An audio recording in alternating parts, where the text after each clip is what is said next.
Arjun sir கொஞ்சம் இங்க வாங்க. சொல்லுங்கண்ணா. சார் உங்க ஆக்சஸ் கார்டை கொஞ்சம் ஹேண்ட் ஓவர் பண்ணிட்டு போங்க சார். ஆக்சஸ் கார்டை ஹேண்ட் ஓவர் பண்ணணுமா?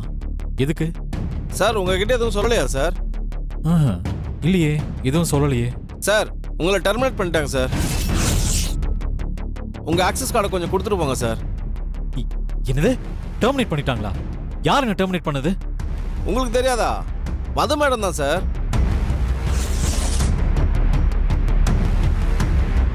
நான் அவங்க கிட்ட பேசிக்கிறேன்.